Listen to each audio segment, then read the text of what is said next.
Welcome back to On the Road with Flora and Note, a podcast where we share our travel stories, personal insights, and candid conversations while on the road. And today we are back in one of our favorite cities in the world, Chiang Mai. It's a perfect time to be here. The weather is so pleasant. So lovely. It's not just one of our favorite cities, but it actually was our home for 3 years, like 2017 till 2020. So coming back here, there's a sense of familiarity with it. Yeah. And yeah, it's a great place for us to base for the next For month. weeks. So we'll do a couple podcasts from Chiang Mai. And if you don't want to watch our podcast, we are also on Spotify and Apple Podcasts. So today, the topic that we want to talk about is our worst travel experiences, because we've kind of talked about the best ones, the life-changing ones for us in previous episodes. This is totally personal. It doesn't generalize the country that we visit. So this is totally random personal experience that we found funny and weird and bad at the same time. Yeah, and we decided not to discuss the experiences we want to talk about prior to recording this podcast, because we want to surprise each other to see what we actually think was one of the worst experiences. Did you come up with a few? Yeah, I think I'm going to start off with the most controversial one. Okay, I want to hear this one. I had one of the worst travel experiences in Kyoto, Japan. Oh, okay. Yeah, but I do think this is partly our own fault for trying to fit in too many things into, I think, 2 or 3 days of travel in Kyoto. But I didn't enjoy it because it was just so overcrowded. Yeah. And specifically, it was when we were trying to go up to that temple. Is it called like Kiyomizu Temple? For sunset, and we were just squashed.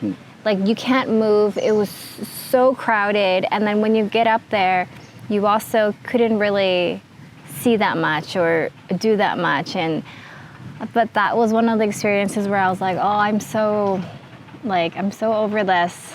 I don't enjoy this. I don't want to follow, must visit places anymore, because we've had such amazing experiences in a lot of small villages, small cities in Japan. And then when we were there, I was like, oh, this is too much. It's controversial because Kyoto is on a lot of people's, beloved city list. Yeah. What we did wrong was try to see too many tourist hotspots.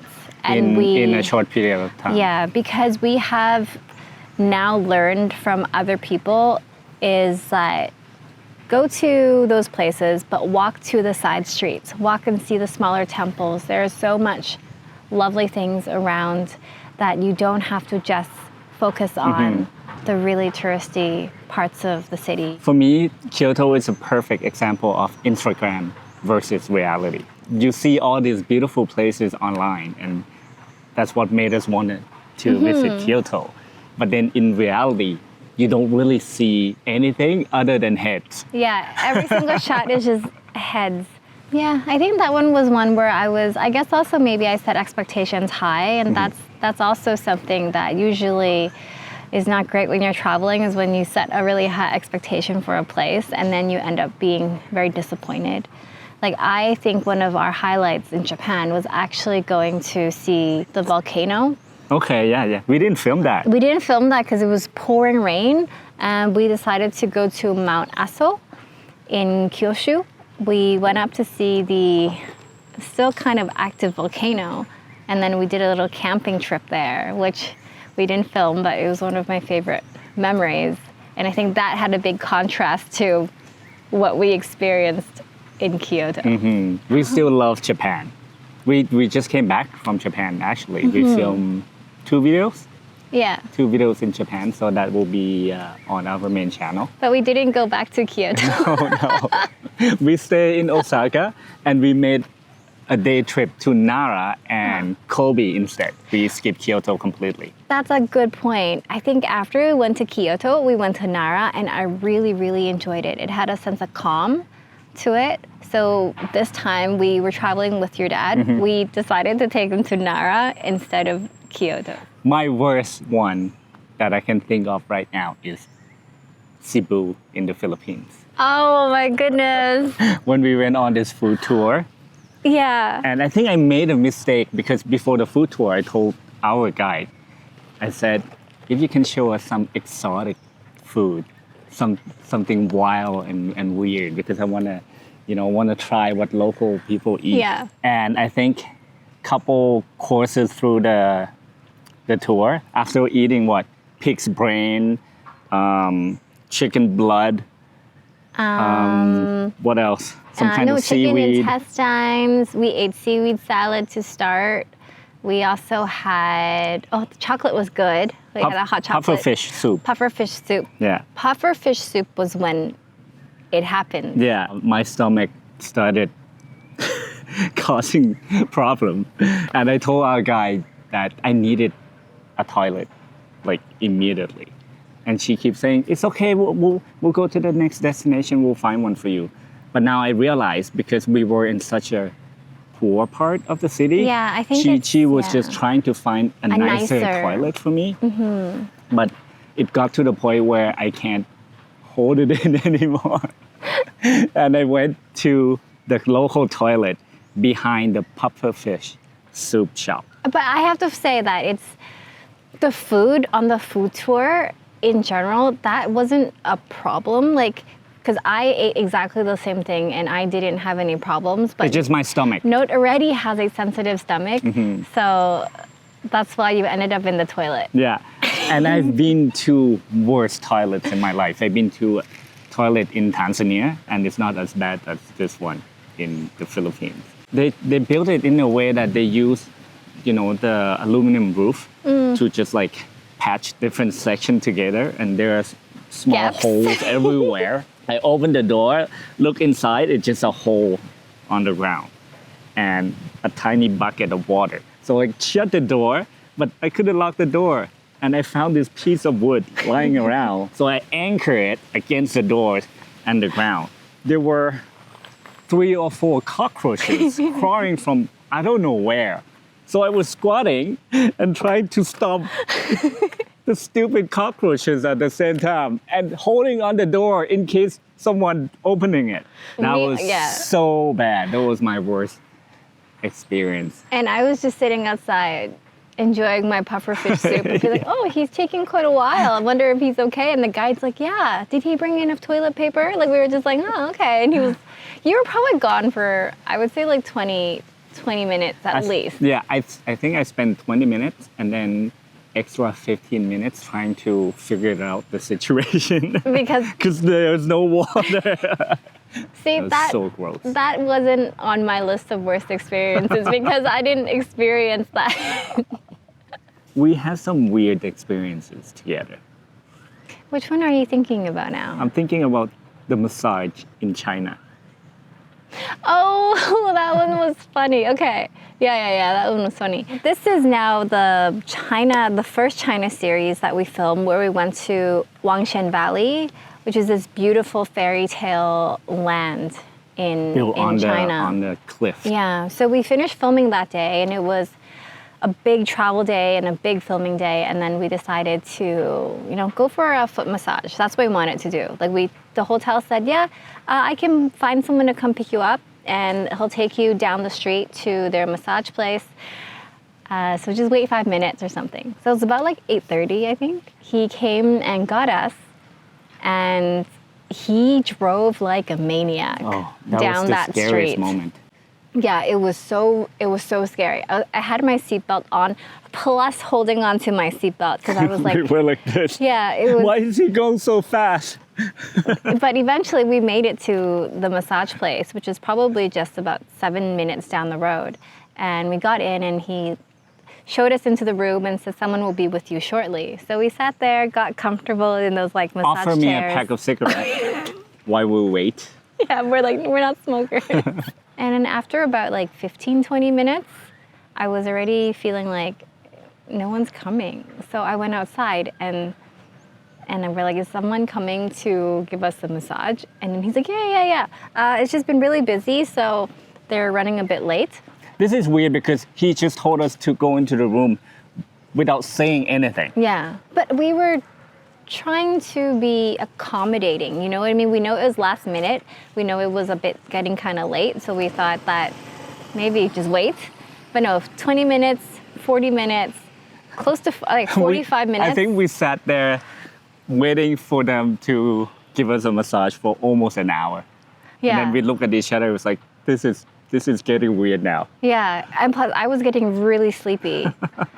And I went outside and I was just like, I'm so sorry, but if no one's coming, just let me know because we can just cancel. We'll come another day. Like, we're really tired. And he's like, I called them, they're coming. And I went back in and you're like, no, we should just go. I'm so tired. So then I went out and I kind of used you as an excuse. And I was like, he's upset. We need to go now. Can you please drop us back to the place? I was worried that he'll be like, you can walk back. Yeah. But he's like, okay, I'm so sorry. And he's like, you can book tomorrow. And I was like, yeah, okay, I'll book tomorrow. But I was like, no way we're going back to that place. And ever since we make jokes about it. It's like, that was one of the best massages we ever had in China. It felt so light. Like it was so gentle because we didn't get any massage. It was also the cheapest massage we ever got. Were there any bad experiences during our travel that turned into something positively? I would say that they're not necessarily like bad experiences, but bad luck, maybe. For example, when we were road tripping with our car, with Rocket, which is like an old Suzuki 1993, like super secondhand, kind of fixed up. Maybe it's fifth hand. True. 7th or 10th hand. We were traveling with Rocket and we just started basically. We left Koh Samui, we got to Surathani. And about 30 minutes into that journey, that part of the journey, we broke down at the middle of the highway, just as you were going to turn right. It was such an awkward place to break down because it's a busy intersection. It was a busy intersection, and we have to push the car basically across 4 lanes in order to be safe. Mm-hmm. It was a dangerous situation. And I just felt like, we're so unlucky. I can't believe this is happening. But once we moved our car to the side, and then there was a man there who opened a motorbike shop. Doesn't know anything about fixing cars. He had no idea, but he's like, I know someone, so I can call him. And then kind of just from there, like our luck started changing. We got a guy to come and take a look, and then they brought their truck to tow our car back to their garage.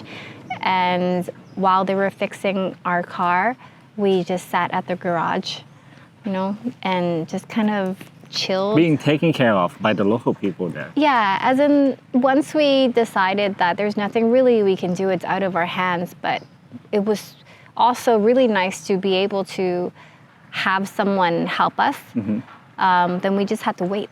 And eventually they fixed it, but we still had to stay overnight in Surathani for one night. Mm-hmm. But it was much better than what I imagined it would have been. Because if it was to be somewhere in Canada, for example, we would have been in a worse situation.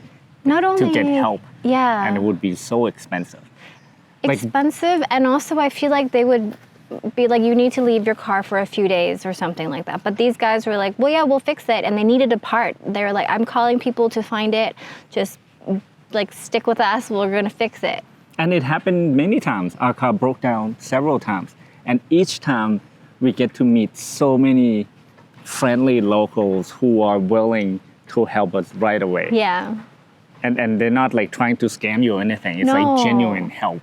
And you don't really even have to ask or beg for help. It's like they see you and they are willing to help. And I think that unlucky streak that we had with our car breaking down probably like 3-4 times within 2 weeks. I just feel like I've learned something new about Thai culture and Thai people. And about travel itself. Because it's not about the destination anymore. Yeah. We learn how to enjoy the journey, whether it's going according to plans or not. We've also done a lot of different things, like activities during our travels, and some were really fun and some were not so fun. Are there any activities that you, now that you have tried them, you would not ever do again? Yes. I can think of one right away. Paramotoring. Okay. I was so excited to go on paramotoring. You know, Let's explain what it is, yeah. It's a parachute with a propeller at the back. And the pilot Yeah. behind you too.